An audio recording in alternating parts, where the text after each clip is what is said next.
Alors, continuons. Toujours Mishnah numéro 7. Et on est dans le Ve'al titraber la racha. Un homme, lorsqu'il lit cette Mishnah-là, qu'est-ce qu'il se dit? Ok, je ne dois pas me lier avec l'impie. D'accord, je ne dois pas me lier avec l'impie. Pourquoi? De peur qu'il m'influence. Maintenant, parfois, les gens ils vont se dire, bon, c'est vrai que le rachat peut m'influencer, mais moi, je suis fort, mais moi, je suis intelligent, mais moi, je suis dominant, moi, il ne pourra pas m'avoir, moi, il ne pourra pas m'influencer, moi, oui ou non? C'est vrai ou pas? Alors peut-être c'est vrai, ma petite dose. Le problème, c'est que quand on vient à dépasser cette dose-là, lorsqu'on est trop en contact avec les Réchaïm, et on croit que on va être capable de les influencer sans se faire influencer, là, on se met en danger. Et donc, Chazal nous dit, attention à toi. Al titraber la racha. Ne te fais pas copain avec les impies.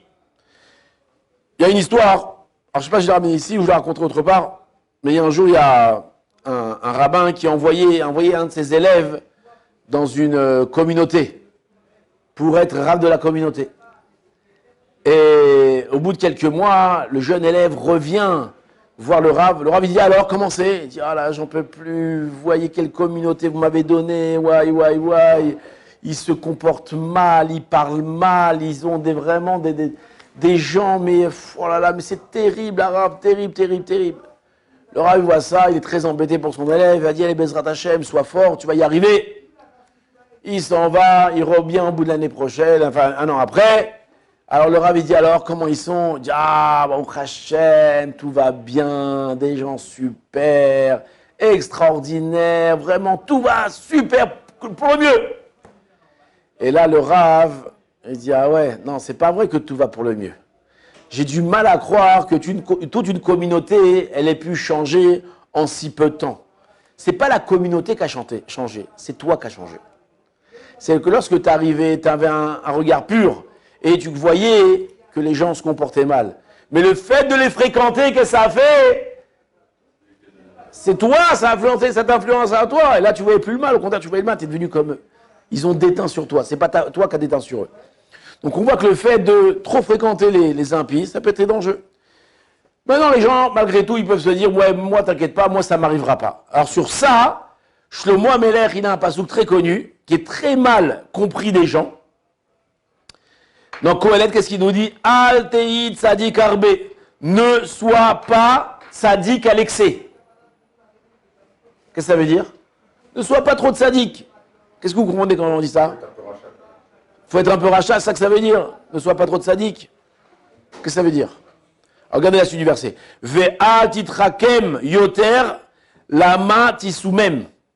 Tishumem. Tishomem. Ouais, il est lunettes, il faut les changer. D'accord?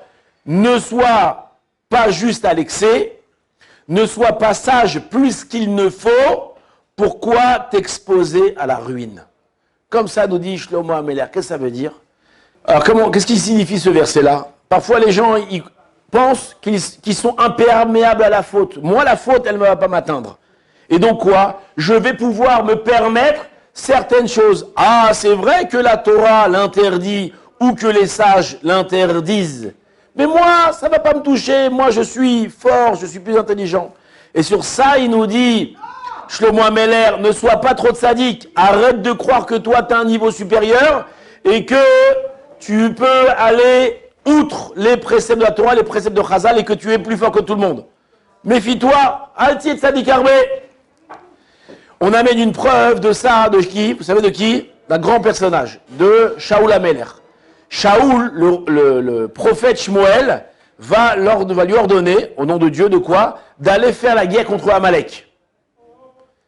Et il lui a dit, tu massacres tout le monde. Qu'est-ce qu'il fait? Il fait la guerre contre Amalek. Après la guerre, le prophète Shmuel arrive. Et qu'est-ce qu'il voit? Il voit plein d'animaux. Il voit plein d'animaux, il voit aussi le roi de Amalek. Et il va dire à Shaoul, mais c'est quoi ces animaux-là? Et c'est quoi le roi d'Amalek? Pourquoi tu ne l'as pas tué? Pourquoi tu as été à l'encontre de l'ordre de Dieu? Alors on va voir là-bas que Shaoul va essayer de se justifier. Il va essayer de justifier, nous on a voulu garder les animaux pour faire des sacrifices, etc. Il va essayer de justifier. Et donc quoi? Lui, à ses yeux, il ne transgressait pas l'interdit de Hachem. Pourquoi? Parce qu'il comprenait pourquoi on devait faire ça. Pourquoi massacrer inutilement des bêtes? Pourquoi faire ça? Et sur ça, on dit Al-Tiet Tzadik Arbe. Akash Baruch Hu, il t'a donné un ordre, tu le fais jusqu'au bout. Arrête de faire des chormans, n'essaie pas d'essayer de croire que tu vas faire mieux que ce qu'il t'a demandé. Maintenant, qu'est-ce qui va se passer? Donc Shmuel va se mettre en colère contre lui, et il va lui annoncer qu'à cause de cette faute-là, Shaoul va perdre la royauté. Shaoul, il va essayer de se justifier, après il va reconnaître ses torts, mais en tout cas, à la fin, on va lui dire c'est trop tard. Ça y est, tu as perdu ta royauté. Maintenant, entre-temps, qu'est-ce qui va se passer? Agag, qui était apparemment le dernier des Amalécites, qu'est-ce qu'il va faire? Il était dans un trou, et là-bas, il y a une femme qui va, je ne sais pas exactement dans quelles circonstances, mais en tout cas, il va réussir à enfanter une femme. Et de cette femme-là, lui, après, Shmuel, il va lui couper la tête, mais la femme, elle est tombée enceinte de qui? De Amalek, du roi d'Amalek. Et qui c'est qui va sortir du roi d'Amalek, de cette femme-là? Aman Aracha. Et donc on voit que le fait d'avoir été Tzadik Arbe et de ne pas avoir accompli l'ordonnance divine, l'ordonnance du prophète, alors voilà, regarde ce que ça a fait. S'il avait écouté l'ordre de Dieu, il n'y aurait pas eu tout ça.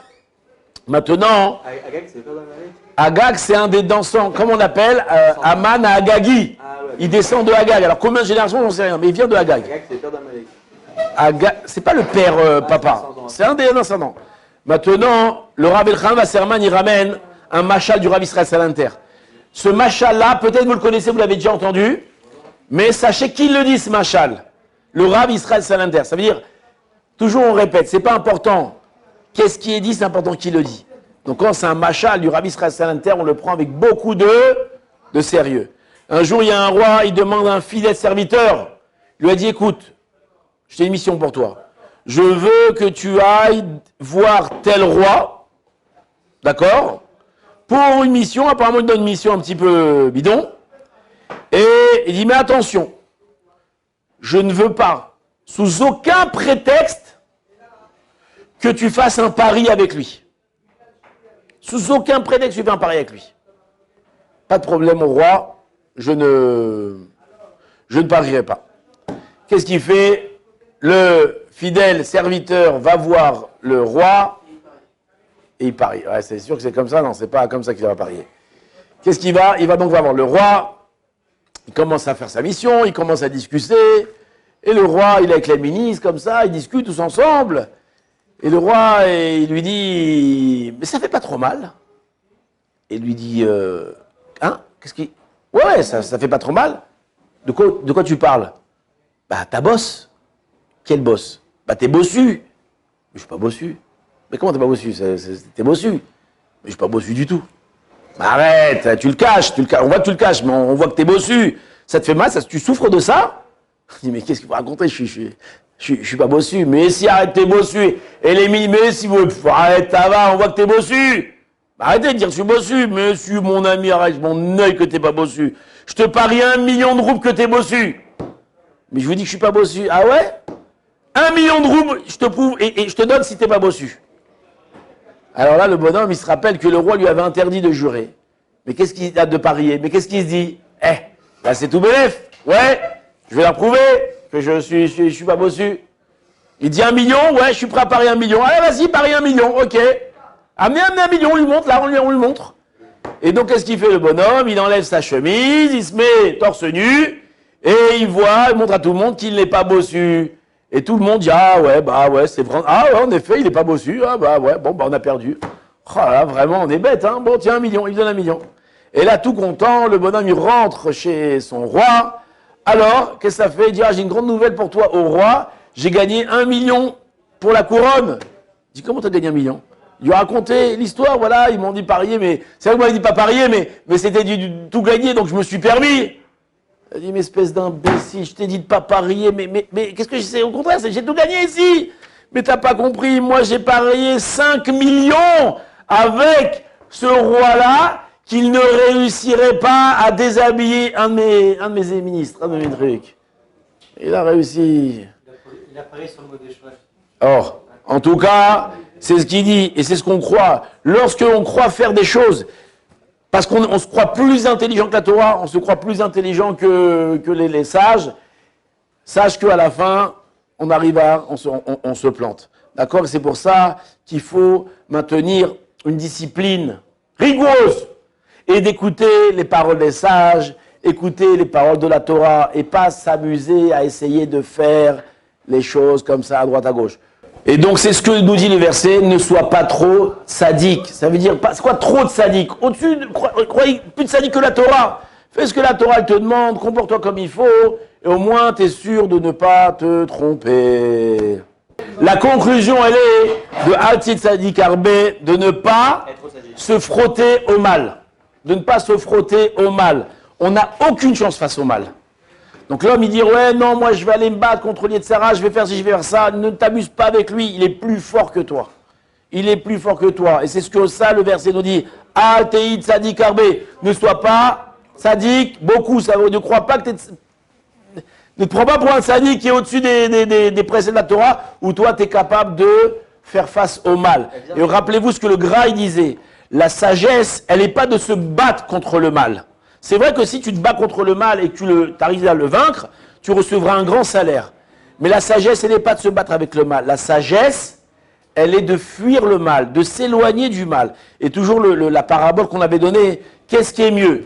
Un général qui sait bien faire la guerre ou un ministre qui sait éviter la guerre? Qu'est-ce qui est mieux? Un ministre. D'accord, parce qu'au moins on sait qu'il n'y aura pas de dommages, il n'y aura pas de mort. Alors c'est vrai, lui, le général, il va aller, il va faire la guerre, il va la gagner la guerre, mais combien de cadavres, et combien de morts, et combien de tristesse, et combien de souffrances. Donc, on ne doit pas se fricoter au mal. Ce qui nous dit la Mishnah ici, Baal Titraber, la Racha, c'est qui le Racha? C'est l'Yetzara. Ne te colle pas au Yetzara. Ne t'amuse pas à flirter avec le Yetzara, à fricoter avec lui. Tu n'as aucune chance contre lui. Chazak ou Baruch.